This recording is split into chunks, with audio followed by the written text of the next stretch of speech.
लेकिन जरा जयंत वर्मा सर मैं आपके पास आना चाह रहा हूं क्योंकि अभी की स्थिति चाहे वो मध्य प्रदेश हो, छत्तीसगढ़ और उसके अलावा बाकी 3 राज्यों में भी जो प्रोजेक्शंस नजर आ रहे हैं कांग्रेस के लिए वो अच्छे बिल्कुल नहीं है।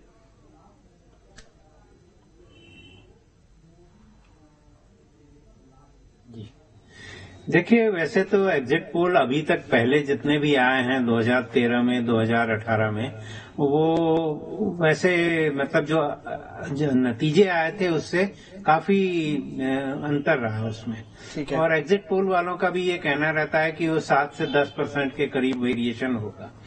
परंतु जो मध्य प्रदेश में स्थिति बनी है वो लगभग लोगों को ऐसा महसूस हो रहा था, और जो वोटिंग पैटर्न हुआ था गांव में महिलाओं का एकदम से वोट बहुत ज्यादा देना, और जो लाडली बहना योजना है जिसके तहत कि बिना किसी संघर्ष के, बिना किसी भ्रष्टाचार के लोगों के अकाउंट में 1000 रुपए महीना, 1250 रुपए महीना, 1,25,00,000 लोगों का टारगेट था, जो कि 1,30,00,000 के करीब चले गए।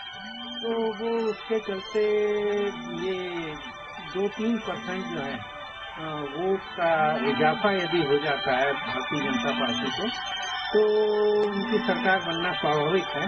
क्योंकि पिछले बार भी जो 2018 का जो चुनाव हुआ था उसमें जो कांग्रेस के वोट थे वो 40+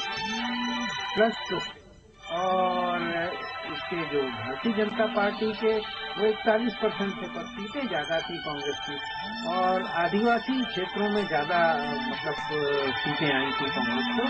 तो इसके चलते कांग्रेस की सरकार बनी, जो बाद में फिर बदल गई थी। ठीक है। तो जयंत सर मैं आ रहा हूं, कुछ तकनीकी दिक्कत वहां पर भी आ रही है, मैं आपकी आवाज कई बार ब्रेक हो रही है, मैं आऊंगा आपके पास।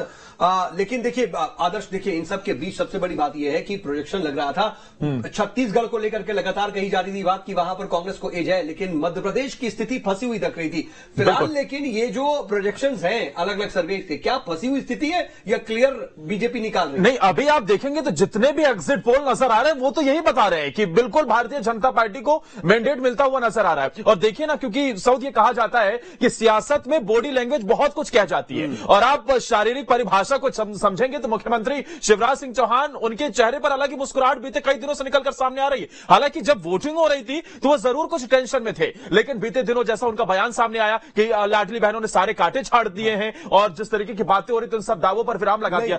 अगर आदर्श इसको देखेंगे आप तो इसको थोड़ा सा और पहले से देखिए, वोटिंग के वक्त वो उतने परेशान नहीं थे जितना वो परेशान पहली दूसरी लिस्ट आने के बाद थे, जितना वो परेशान जब शुरुआती प्रचार हो रहा था उस वक्त थे।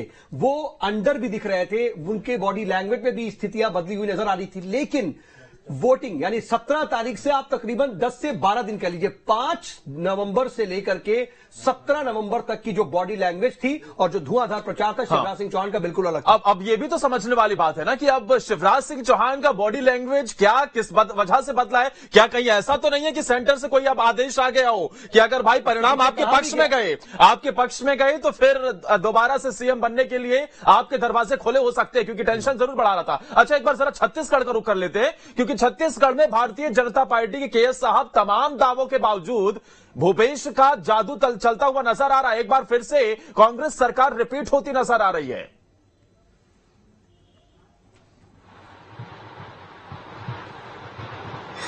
महोदय, अधिकतर केएस चौहान साहब 8 से 6 पोल मैंने देखे हैं, एग्जिट पोल देखे हैं, तो अधिकतर जी हेलो जी मेरी आवाज आ रही है आपको? जी हाँ जी बिल्कुल आ रही है, आप कंटिन्यू करें। मेरी आवाज आ रही है?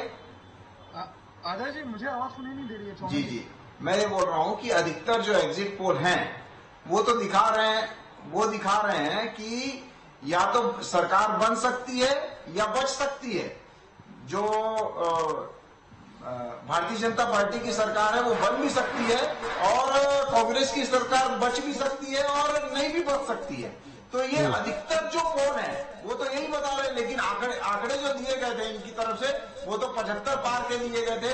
जो अभी जो 40 और 42 से पार कर रहे हैं, मतलब 40 से भी कई एग्जिट पोल ये भी दिखा रहे हैं। हाँ, मुझे लग रहा है केएस साहब के चेहरे पर मुस्कुराहट जो दिख रही है वो इस बात की नहीं है कि वो सत्ता में आ रहे हैं कि नहीं, इस बात से है कि 40 से 45 सीटें उन्हें भी एग्जिट पोल में मिल रही है। जी हाँ, लेकिन अजय गंगवानी साहब, जो दावे किए जा रहे थे अब की बार 75 पार, क्या ऐसी कमी रह गई कि इतना बड़ा डेंट लग रहा है? मुश्किल से सरकार बना रहे हैं, अगर बना भी रहे हैं तो ऐसा नहीं कि 55, 60, 70 ऐसा आ रहा हो कुछ।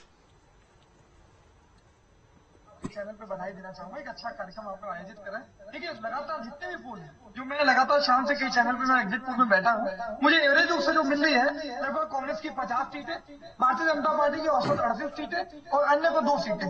और मैं आपके चैनल पे पूरे विश्वास के साथ इस बात को कह रहा हूँ, ये एग्जिट पोल है, एग्जिट पोल नहीं है। जब एग्जिट पोल आएगा वो एग्जिट पोल से आगे होगा, हमें पूरा भरोसा है। देखिए 2 चैनल तो स्पष्ट है, न्यूज 24 और टुडे चाणक्य, ये कांग्रेस को 57 सीटों की बात कर रहा है और भारतीय जनता पार्टी को 33।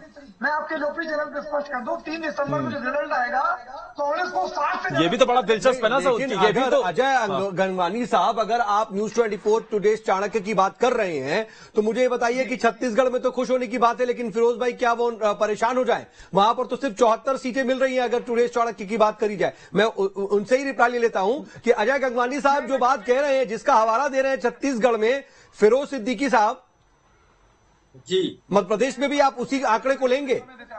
आवाज मिल रही है आपको मेरी? नहीं अजय जी, आ रहा हूं, मैं आ रहा हूं, क्योंकि फिरोज सिद्दीकी साहब से अभी तक रिप्लाई नहीं आ पाया था, इसलिए उनके पास गया हूं मैं। आवाज मिल रही है आपको मेरी?